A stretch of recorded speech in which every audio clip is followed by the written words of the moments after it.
Kia ora. This is Power with Spiritual Solutions.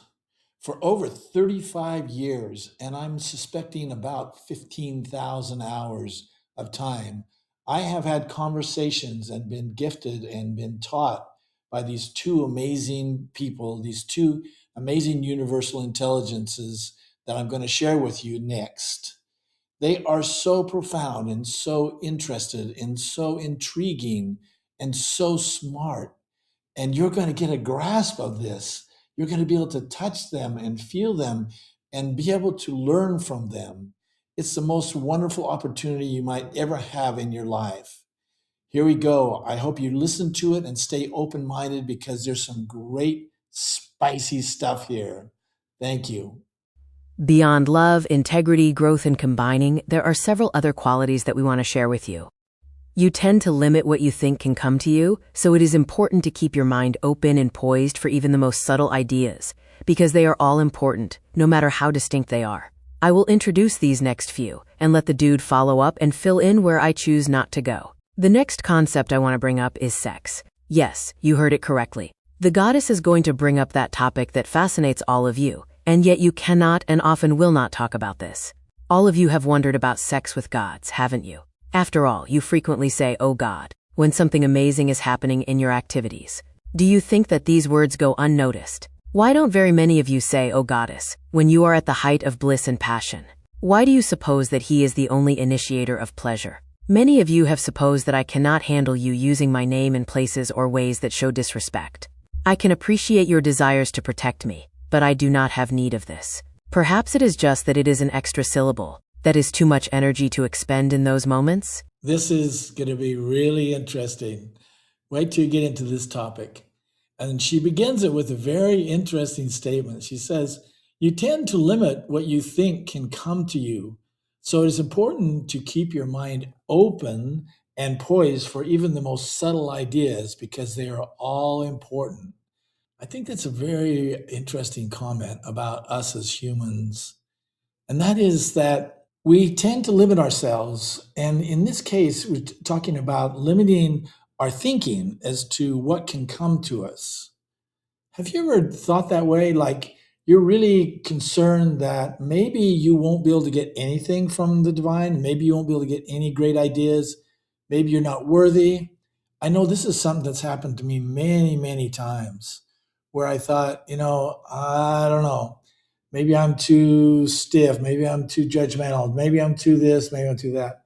And there's a very important point about this is that it happens in all of life is that we do not limit ourselves to what it is that we think that we can receive. In actual fact, when it occurs, then it becomes a great opening. And this next topic is going to blow you away because it so surprised me. I remember so distinctly when she started talking about this and what she was going to talk about. I'm like, oh, baby, I'm in trouble because I realized that I have been so stuck in this area and that I have been so brainwashed and so restricted in this area. It's been a problem for me all of my life. And so when this came up, it was just like, it was like a breath of fresh air, but it was also like, oh boy, here we go. What's this going to be all about? So this is the female divine talking. The next concept I want to bring up is sex. And I like, okay, this will be interesting. Yes, you heard it correctly. The goddess is going to bring up that topic that fascinates all of you, and yet you cannot and often will not talk about this. All of you have wondered about sex with gods, haven't you? Has anybody ever talked about this with you? And I remember when I tried to bring up this topic with my children, they said, shut up. We got this all figured out. We know what we're doing. And it was like so interesting that we rarely can talk about sex. We can talk about any other topic, even politics, even religion. And yet you can't talk about sex. This is like a forbidden topic. And even when it comes up, everybody shuts it down because we're not supposed to talk about this. And then there's this other area, which is like real interesting, is because, okay, first of all, most people believe there's only a God, and that's a male. And okay, so what does he do? Does he just play with himself? What happens there? Now we're having the goddess, who's the female divine, talk about this from a perspective of, okay, what happens between the gods? What do we do? And most people don't have any view that gods have bodies or that they have feelings or sexual desire. I mean, this is such a forbidden, taboo topic. It's just so amazing and it's so beautiful. I hope you hang in with this because it's so nice. She brings up this topic and then starts talking about this great problem that we have in our society where we have this view that there's just God and there's just the male God. And she's asking, like, okay, so you get all aroused and excited, and what do you say? Oh God. And then she's saying, like, why do you just say, oh God? Like, why don't very many of you say, oh Goddess, when you're at the height of bliss and passion? How's this for a view from the feminine divine? Like, most people don't even realize that there's such a thing as the female divine, and there's a goddess, and what she's like, because there's no information on it. This is some of the most intimate conversations we're having ever that I know of with the goddess, because nobody even knows she exists, and there's no information on it. So I mean, I understand why people wouldn't say, "Oh goddess," when they're at the height of bliss, because they don't even know she exists or that there's such a thing or what she's like. I mean, I get that. And then there's all these things that we've just assumed in our society. Why do you suppose that he is the only initiator of pleasure? Many of you have supposed that I cannot handle you using my name in places or ways that show disrespect. This is exactly the concept that I heard all my life upbringing, because I asked people about the goddess. In the theology I was brought up with, there was a slight mention, and then I asked, why is there nothing about her? What's she like? What she's about? And everybody says almost to the T, this was the standard rote answer. Oh, well, we don't want anybody to talk about her like a swear word, like when people say, God damn you, or something like that. We don't want that because she's female. And you know what? Those females, they can't handle that kind of stuff. You know, they're not tough enough, and they're to be kind of hidden and also kind of kept protected, right? She says, I can appreciate your desires to protect me, but I do not have need of this. I love this statement. Like, here we are trying to protect her. She doesn't need protection. She's tough as nails and much more insightful and brilliant than all of us are anyway. Perhaps it is just that this is an extra syllable that is so much energy to expend in those moments. I love that. Like, you can say, oh God, but it's really, really too much energy to say, oh goddess. I love this. It's just a great section. And there's more coming up. Oh, hang on. Sex has become a topic of contention for many of you because many organizations have made it that way. Even individuals have turned sex into a tool of twisting and torquing people to make them live a certain way. Most of you want to have something to criticize and judge another person by, so you use what is common to all of you to beat each other with. When a church uses sex to brutalize and excommunicate someone, then they are treating one of the most beautiful of actions as a stick to pummel people with. Sex is so forbidden because you make it so. When you make it something that needs to be hidden and evil, then it attracts people that want to be secretive and closed. When you put shame towards any bodily function, then you degrade it. Why would you want to degrade anything as sensational as all the feelings and sensations that can be experienced with your bodies? Women particularly are castigated about their sexual desires. When a woman likes sex, she becomes a slut and a whore. When a woman wants to express herself sexually, then she is subject to all kinds of criticism. Yet, when a man wants a woman, he often wants a woman who is sexually uninhibited and free with her body. Men even pay money to be with the type of woman that they ostracize in other domains.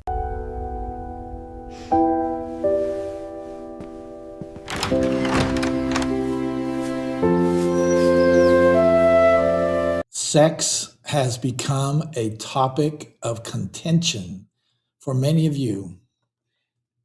Why is that? Because many organizations have made it that way. Think about this for just a second. Sex is just sex. It's what we do with our bodies. It's beautiful. It's wonderful. But because all these organizations have told us that we can only do it a certain way that they say, and they all differ, and they all say a different thing, and all different individuals say a different thing, and then what you're supposed to do and what you're not supposed to do, that's why the contention by itself. There's no contention. Many, even individuals, have turned sex into a tool of twisting and torquing people to make them live a certain way. Wow. All the different things I've been told in my life as to how I should have sex and do and live a certain way. Every little detail of my life, I've been told what to do by organizations and individuals, my family, others. Like, they know, right? This is the way because they said it was that way. Most of you want to have something to criticize and judge another person by, so you use what is common to all of you to beat each other up with. Think about all the times when you've been beat up with about sex or about your behavior or about what you said or what you haven't said or this or that or this or that. It's just a pandemic. It's awful. It's really, really bad. I have been in this situation virtually all my life until I decided to turn this off, and I didn't get them the authority anymore to tell me what to do or how to do it. But it's so interesting that we have this impulse to try to tell people what to do and judge others and criticize them if they don't do it the way that we say that they'll do it, or the way that somebody in a book said that we should do it, or the way that some church says that we should do it. If we don't do it that way, then they're going to criticize and judge you. And watch out.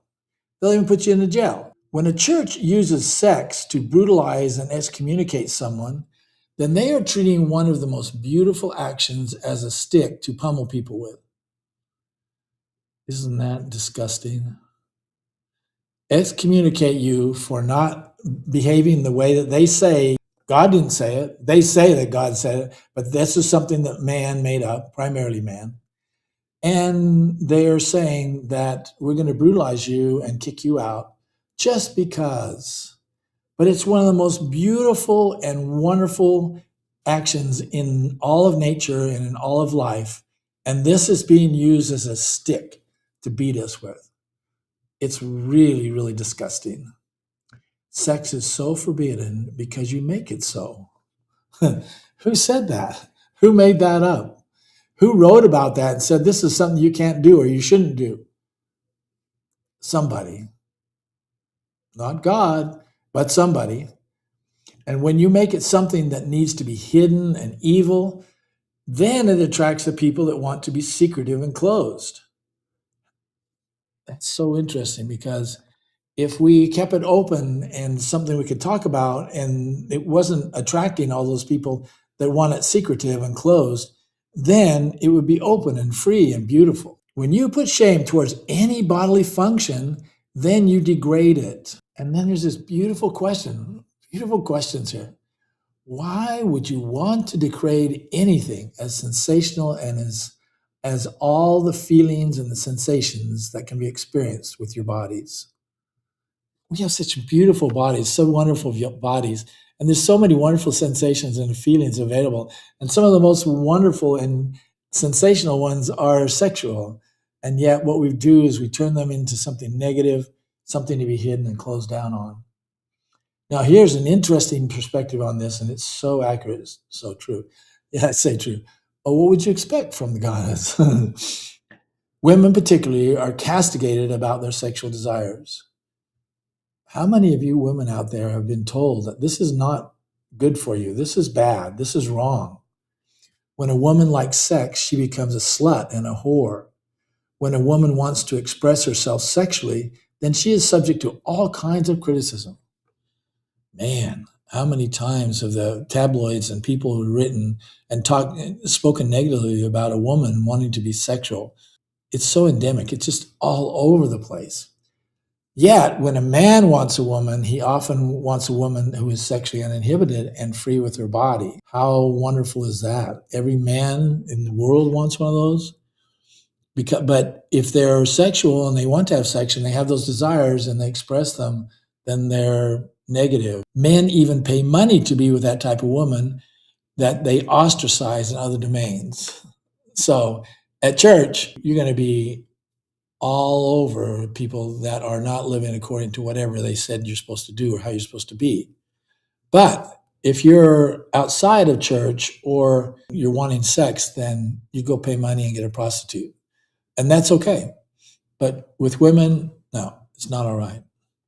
There's so many double standards here, and the negativity of this is just unbelievable. What would possibly be accomplished by trying to control another person's sexuality and behavior if it is not just to control them? You may say that God has said this, but you will hear from him later as to what he says about it. You may say that a church or government is the reason, but why would you restrict your actions because of some organization that has no authority over you, especially over outdated and misconstrued concepts, except the authority you give them? The whole point of your existence is tied inextricably to the qualities and characteristics of God and Goddess. The qualities that we have discussed so far are love, integrity, combining, and growth. What have you experienced so far that is better at making love or combining two or more people and growth better than sex? Yes, you heard me correctly. The restrictions that you put on sex, even in the number of those with you, are all arbitrary and limiting. I bet that will get you some flack from precisely those same individuals and organizations that have so-called truth and right on their sides, but, in fact, just want to control you and make you pay for the privilege.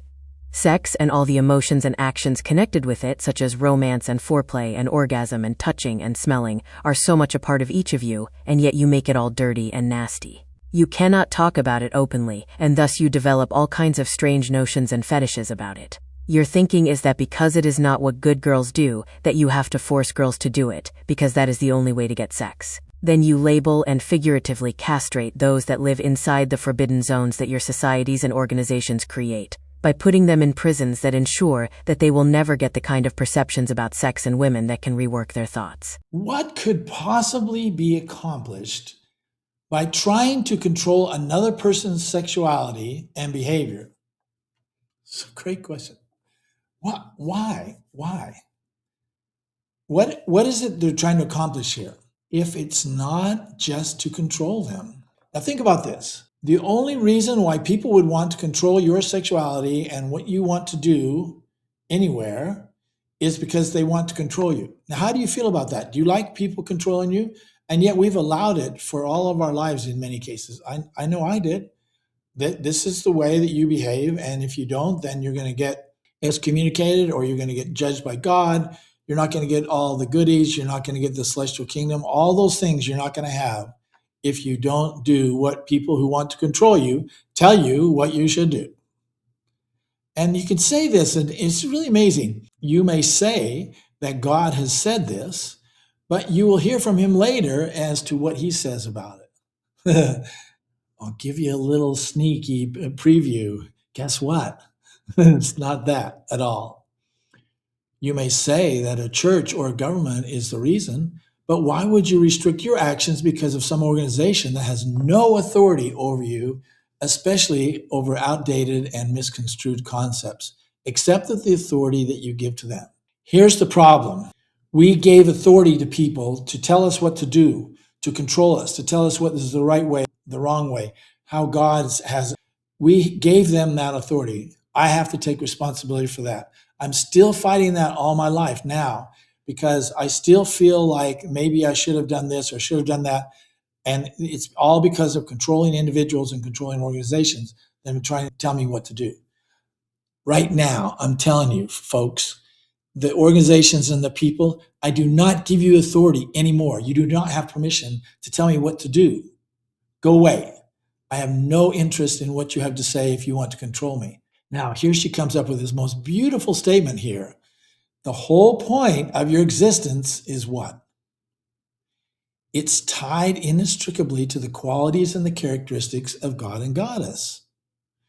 So this discussion we're having about the qualities of God and Goddess in all these videos I've been doing with you are about the purpose and the point of your existence. The qualities that we've discussed so far are love, integrity, combining, and growth. Can you remember those? There's 4 so far. Now we're adding a 5th. What have you experienced so far that is better at, quotes, making love or combining 2 or more people and growth better than sex? Isn't that interesting?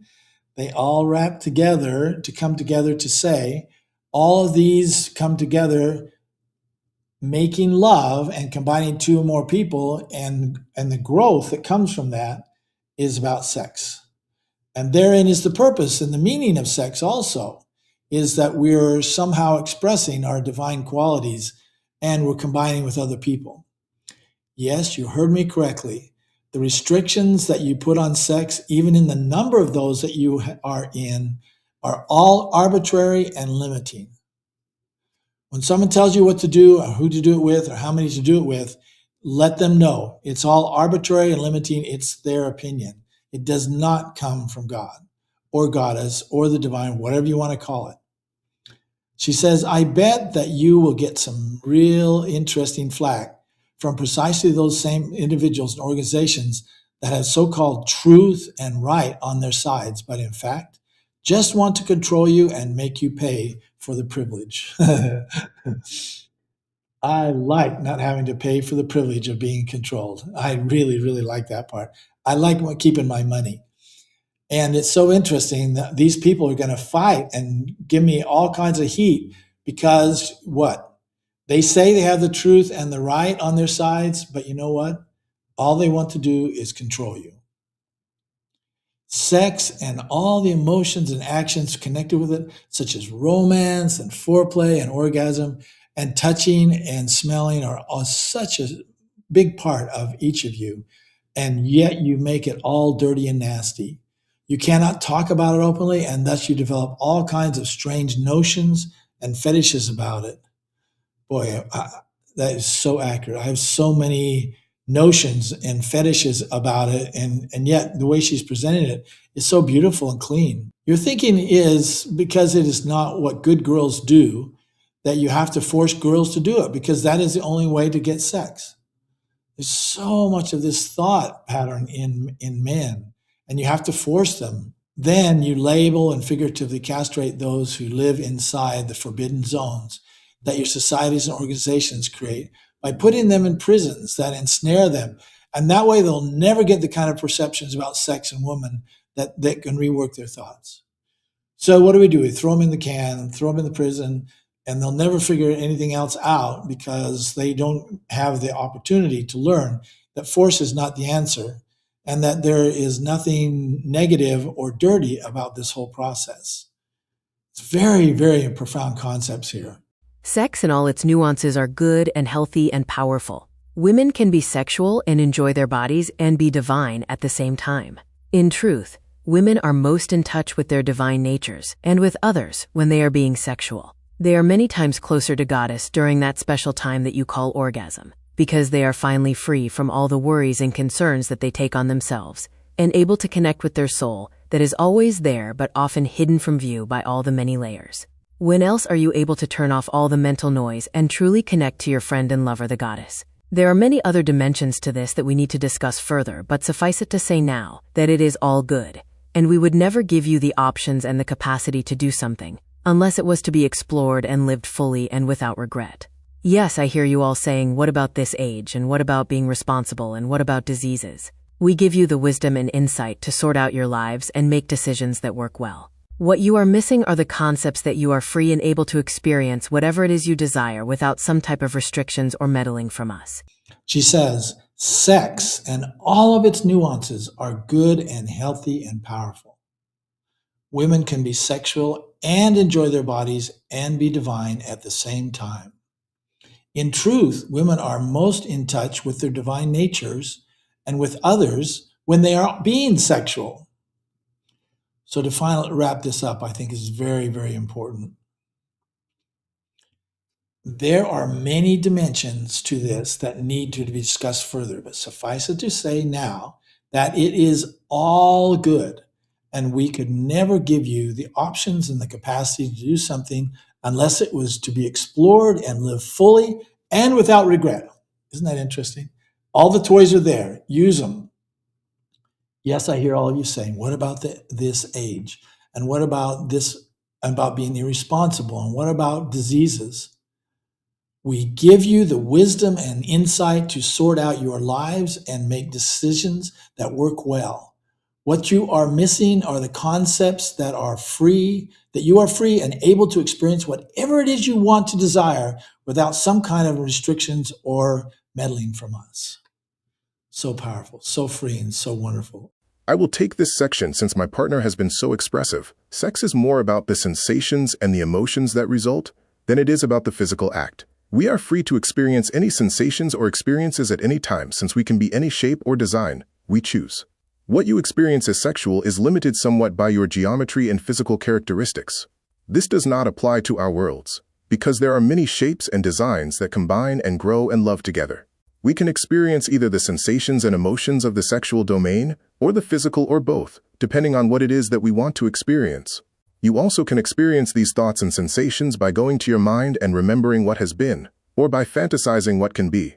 You have similar capacities of experiencing life, either using your most powerful minds and bodies, or by extending yourselves out into new realms, using your minds alone. We are not so different than you, and we enjoy the passion and the energy and feelings that come from making things happen within our own space and those of others. Where do you think the designs for your existence and the emotions and experiences that you enjoy came from? All these designs come from real experiences in other realms that are fine-tuned and extended until they are outstanding offers to you, and experiences that can be expanded upon and developed well beyond what most of you even dare to fantasize about. Now we get to hear from the man himself. He talks about the expansion of all this and what's possible, and that it's beyond what we've even ever thought about or fantasized about in terms of what we do, the shapes, the fantasies, anything is open to the sensations and feelings that are available to us. It's great, isn't it?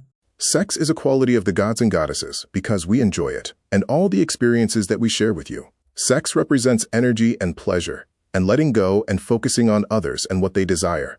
All of these are qualities and experiences that thrill and focus you, and so, since we are all in this together, why would it not tickle us as well? Do you suppose that you are that far removed or different from the worlds that you came from? When we talked about growth, we talked about how we grow from the evolution that you all go through, collectively and individually. Sex is an especially important aspect of this, since it incorporates all that is good and exciting about your lives. Many of you consider this to be one of the only experiences that you have that is free and interesting enough to do over and over. It is also a reprieve from your self-created tensions and stresses, and something that you want to do with others repeatedly to relieve these strains. We want you to evolve and experience more of these types of experiences that give you exercise, build more love, and develop closer bonds and caring with each other. What could possibly be negative about that kind of experience? Why would you judge sex as evil, or make it something that you must put limits and restrictions on? We want you to do more of these kinds of activities because that is what your lives are all about. You may consider your lives to be about trials and tribulations and toil and trouble, but those are your creations. We give you the tools and toys, and then watch to see what you do with them. If you choose to make them be arduous or restricted, then that is what you do. When you choose to see what fun you can have by appreciating and enjoying what you are given, and then expanding their roles far beyond what you have perceived, then you are taking what you are given and extending their use even beyond what may have been previously thought they are capable of. This makes the creation more creative, and creating beyond what the creators may have thought possible. That is when creating becomes very cool. Open up your mind, see what's possible here. I just love the way he finishes this off.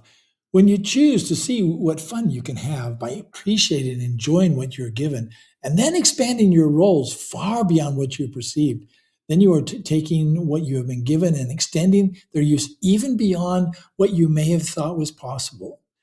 That makes the creation more creative and creative beyond what the creators may have thought possible. That is when creative becomes very cool. It's so great to be able to see this perception and see the capabilities that we have and that we can express and do and create. Please go for it. Go have some great sex in all of its dimensions and enjoy all the physical, spiritual, and all the other aspects of it. I love you.